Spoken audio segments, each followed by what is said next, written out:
नेत्रलोचन प्रभुत्व शेषलेख शेखर प्रसून धूलिधोरणी विभूषणाङ्गिपीठ भुजङ्गराजमालया निबद्ध जाटिकूटक श्रेये चिराय जायतां चकोरबन्धुशेखर ललाट चत्वरज्ज्वलत्। आज আপনাদের দেখাতে নিয়ে যাব উত্তরাখণ্ডের একটা প্রাচীন ঐতিহ্যপূর্ণ খুব সুন্দর একটা মন্দির। মন্দিরটি হলো হানলের মহাসু দেবতা মন্দির। হানলের এই মহাসু দেবতা মন্দিরটি হলো উত্তরাখণ্ডের দেরাদুন জেলার পার্বত্য ভূমিতে অবস্থিত। এই মহাসু দেবতার মন্দিরটি বর্তমানে খুব জনপ্রিয়তা লাভ করেছে। উত্তরাখণ্ডের যে চারধাম আছে যেগুলো খুব বিখ্যাত, কেদারনাথ, বদ্রীনাথ, গঙ্গোত্রী, যমুনেত্রী, এই চার ধামের পরে এই পঞ্চম ধাম হিসাবে হানলের মহাসু দেবতা মন্দির স্থান পাচ্ছে। বিভিন্ন দিক থেকে দূর দূরান্ত থেকে প্রচুর ভক্তরা এখানে আসছে এবং তাদের মনের বাসনা বলছে এবং সেটা পূরণ হচ্ছে। খুব জাগ্রত মন্দির হচ্ছে এই হানলের মহাসু দেবতার মন্দির। তো এই মহাসু দেবতার মন্দিরে দেবতা মহাসু, বথিয়া মহাসু, ইনি কোনো প্রথম থেকে দেবতা ছিলেন না, ইনি ছিলেন মানব। এই হানল অঞ্চলে আদিবাসীদের দেবতা ছিল এই মহাসু দেবতা। এই মহাসুরা ছিলেন কয়েকজন ভাই, তারা এই এলাকায় আদিবাসীদের নানা রকম উপকার করেছিলেন, ভালো কাজ করেছিলেন তাদের জন্য। পরবর্তীকালে এরাই এখানে দেবতা হিসাবে আদিবাসীদের কাছে পূজিত হয়। এই হানলের এই মন্দিরটি হলো মহাসু ভাতৃদেরই সবচেয়ে বড় ভাই বথিয়া মহাসুর মন্দির এটা। এছাড়া আরও কয়েকজন ভাইয়ের মন্দির আশেপাশে রয়েছে। এই মন্দিরটি দেরাদুন শহর থেকে মোটামুটি 170 কিলোমিটার দূরে এবং মুসৌরি শহর থেকে 153 কিলোমিটার দূরে মরি টিউনি সড়কের উপর অবস্থিত এই মন্দিরটি। আপনারা এই ভিডিওটা পুরো দেখবেন, জানতে পারবেন এই ঐতিহ্যপূর্ণ ঐতিহাসিক সুন্দর এই মন্দিরটা, যেটা পাণ্ডবরা তৈরি করেছিল। প্রাচীন মন্দির, এটা নবম শতাব্দীর 9th সেঞ্চুরির মন্দির এটি। তো এই প্রাচীন মন্দিরটি আপনারা কিভাবে যাবেন, এই মন্দিরে কোথায় থাকবেন, কিভাবে এখানকার ভোগ খাবেন এবং এখানকার পাশাপাশি আর কি কি জায়গা দেখবেন, এই সমস্ত তথ্য থাকবে এই ভিডিওতে। তো ভিডিওটা স্কিপ করবেন না, পুরো দেখবেন। ভিডিওটা ভালো লাগলে লাইক করবেন, শেয়ার করবেন। আমার চ্যানেলে নতুন হয়ে থাকলে চ্যানেলটা সাবস্ক্রাইব করে পাশের বেল আইকনটা প্রেস করে দেবেন এরকমই ভালো ভালো ভ্রমণ ভিডিওর সন্ধান পাওয়ার জন্য। তাহলে শুরু করা যাক ভিডিওটা, দেখতে থাকুন হানলের মহাসু দেবতার মন্দির। এবারে বলবো এই হানল মহাসু দেবতার মন্দির দেখতে হলে কি করে হানলে পৌঁছবেন। ভারতবর্ষের যে কোনো প্রান্ত থেকে প্রথমে আসতে হবে দেরাদুনে। বাই এয়ারে এলে দেরাদুনের জলি গ্র্যান্ড এয়ারপোর্টে নামতে হবে, সেখান থেকে গাড়িতে আসতে হবে হানল। আর যদি ট্রেনে আসেন তাহলে আসতে হবে দেরাদুন রেল স্টেশনে। এই দেরাদুন রেল স্টেশন থেকে হানলে আসবার জন্য প্রাইভেট গাড়ি পেয়ে যাবেন, অথবা বাসে আসতে হবে মরিতে। মরি থেকে শেয়ার গাড়িতে চলে আসতে পারেন হানল।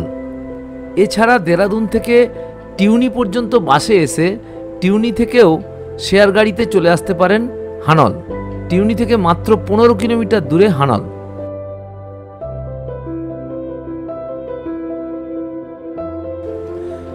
পঞ্চকেদারের শিবের মন্দিরগুলি যেমন পাণ্ডবদের তৈরি, তেমনি এই হানলের মন্দিরটিও শোনা যায় নাকি নবম শতাব্দীতে পাণ্ডবরাই তৈরি করেছিলেন, মতান্তরে হুনদের তৈরি। এই মন্দিরের দেবতা মহাসু হল শিবেরই এক অবতার। চারিদিকে পাহাড় দিয়ে ঘেরা খুব সুন্দর প্রাকৃতিক পরিবেশের মধ্যে অবস্থিত এই মন্দির কমপ্লেক্সটি। মূল মন্দিরটি পাথর ও কাঠ দিয়ে তৈরি। এই মন্দিরের ছাদগুলি অনেকটা পিরামিডের আকৃতির তৈরি। মৌরি টিউনি মেন রোডে হচ্ছে এই হানল মন্দিরটি অবস্থিত। মেন রোড থেকে পরপর 2টি ধাপে নিচে রাস্তা নেমে গেছে, তারপরে আস্তে আস্তে সিঁড়ি দিয়ে নিচে চলে আসতে হবে মন্দির চত্বরে। মন্দির কমপ্লেক্সের মধ্যে রয়েছে মন্দির কমিটিরই অনেক ঘর এবং থাকবার জন্য ব্যবস্থা যাত্রীদের। আর খাওয়ার জন্য বিভিন্ন দোকানপাট।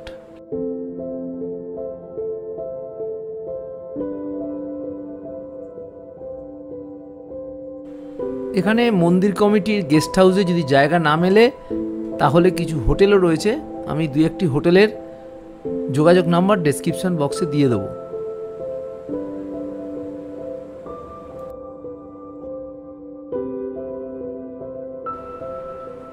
মন্দির চত্বরে কিছু ছাগ চড়ে বেড়াতে দেখা যায়।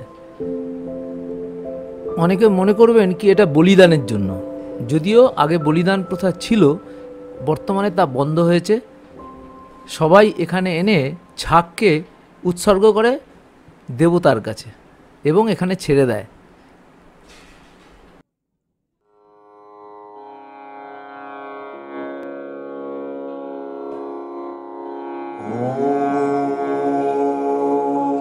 त्रयम्बकं यजामहे सुगन्धिं पुष्टिवर्धनम् उर्वारुकमिव बन्धनान् मृत्योर्मुक्ष्य मामृतात्। ॐ त्र्यम्बकं यजामहे। মন্দিরের সামনে এক ধারে রয়েছে দুটি গোল গোল পাথর। স্থানীয় মানুষজন মনে করেন যখন পাণ্ডবরা এখানে ছিলেন তখন এই পাথর দুটি ভীম ব্যবহার করতেন গুলি খেলার জন্য। কোথা থেকে এই পাথরটা এসছে কেউই বলতে পারে না। একটি ছোট পাথর, সেটি প্রায় 45 কেজির মতো ওজন, আর একটি বড় পাথর, তা প্রায় 100 কেজির মতো ওজন। অনেকে মনে করেন যে যারা খুব পুণ্যবান তারাই এই পাথর দুটি তুলতে পারেন।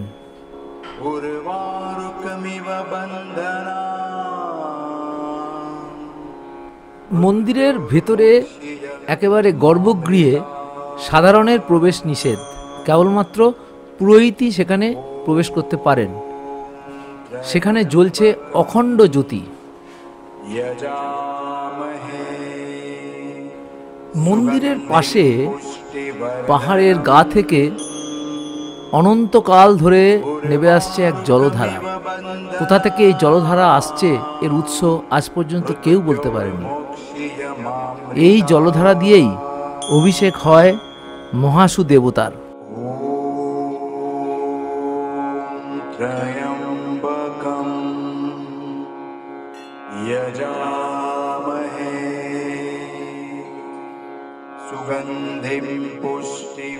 হানল মহাসু দেবতার মন্দিরের ইতিহাস আজও সকলের কাছে খুব স্পষ্ট নয়। উত্তরাখণ্ডের দেরাদুন জেলার জৌনসার বাওয়ার অঞ্চলের সবচেয়ে সুন্দর প্রাকৃতিক পরিবেশে তৈরি হয় এই মন্দিরটি। মহাসু দেবতা হলো এখানকার জৌনসার প্রাচীন আদিবাসীদের দেবতা। অনেকে মনে করেন যে এই মন্দির হুন রাজবংশের সদস্য মিহিরকুলের আনুকূল্যে তৈরি, কারণ হুন রাজবংশের হুন ভটের নামানুসারে এই স্থানের নাম হয়েছিল হানল।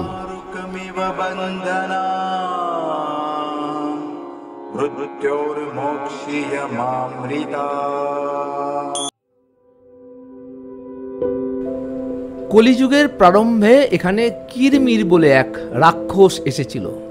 সে হুনাভট নামক এক ব্রাহ্মণের 6 পুত্রকে খেয়ে ফেলে। পরবর্তীকালে হুনাভট তার 7ম পুত্র তার স্ত্রীকে রক্ষা করার জন্য ভগবান শিবের উপাসনা করেন। পরে শিবের নির্দেশে তিনি এক দেবীর পূজা করেন। পরে দেবীর নির্দেশে প্রতি রবিবার খেতে গিয়ে নাঙল দিয়ে কর্ষণ করেন এবং পরবর্তীকালে ভূমি থেকে আবির্ভূত হয় 6 জন মহাসু ভ্রাতা ও এক ঐশ্বরিক সেনাবাহিনী, যারা কিরমির রাক্ষসকে নিধন করে হানলের বসবাসকারী বিভিন্ন মানুষজন, হুনাভট ও অন্যান্যদের বিপদমুক্ত করেন। এদের 6 জনকে একত্রে মহাসু দেবতা বলা হয়। এখানকার এলাকাটি দায়িত্ব পান বথিয়া মহাসু। তার স্মৃতিতেই এই মন্দিরটি তৈরি।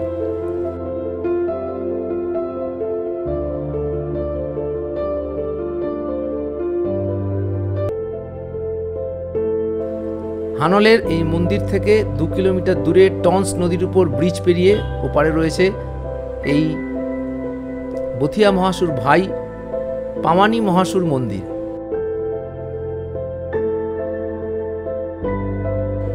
অসাধারণ সবুজ পার্বত্য পরিবেশে অবস্থিত এই পাশাপাশি দুটো মন্দির।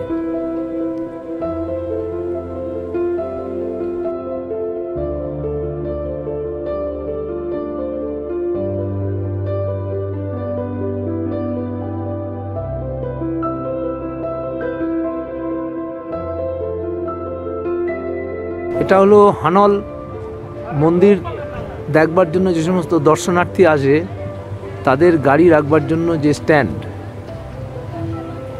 প্রচুর গাড়ি এখানে কিন্তু ধরে যাবে। কিন্তু বাস স্ট্যান্ড কিন্তু এটা নয়, বাস স্ট্যান্ড হচ্ছে এই যে ওপরে রাস্তার ওপরে বাস দাঁড়ায়, কোনো স্ট্যান্ড বলে কিছু নেই, এই রাস্তার উপরে বাস দেয়, এটা হচ্ছে বাস রাস্তা। এখান থেকে কিন্তু শেয়ার গাড়ি পাওয়া যাবে মরি যাওয়ার জন্য।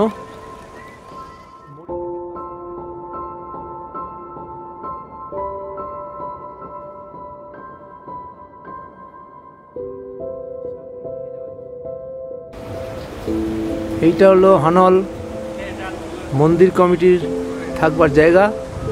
এখানে বিনা পয়সায় থাকার ব্যবস্থা আছে, ইচ্ছা করলে আপনারা এখান থেকে শুধুমাত্র কম্বলের জন্য কিছু পয়সা দিয়ে এই ঘরে থাকতে পারেন, তবে এতে ছেলে আর মেয়েদের জন্য কিন্তু আলাদা থাকার ব্যবস্থা।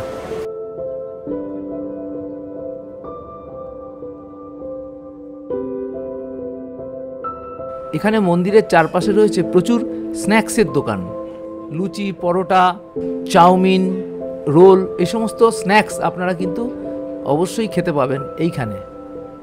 রিজনেবল দামে এই সমস্ত স্ন্যাক্স এই দোকানে পাওয়া যায়। দূরে যে লাল রঙের একটি শেড দেখা যাচ্ছে, ওই শেডের শেষ প্রান্তে রয়েছে ভোজনালয় অর্থাৎ লঙ্গরখানা। এখান দিয়ে লাইন দিয়ে যেতে হবে লঙ্গরখানায় খাবার খেতে। এখানে সকালে এবং রাত্রে দুবেলাই ফ্রিতে খাওয়া দাওয়ার ব্যবস্থা আছে, কাজেই এখানে এলে এইখানের প্রসাদ আপনি গ্রহণ করতে পারেন, বাইরের হোটেলে খাওয়ার দরকার নেই।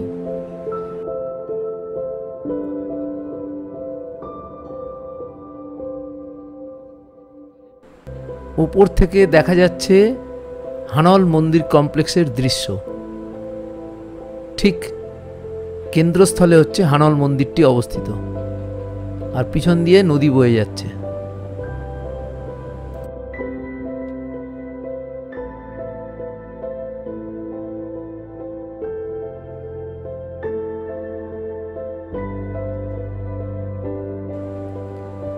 আজকের মতো এখানেই এই ভিডিও শেষ করছি। আবার অন্য কোনো সময় দেখা হবে অন্য কোনো ট্রাভেল ভিডিও নিয়ে।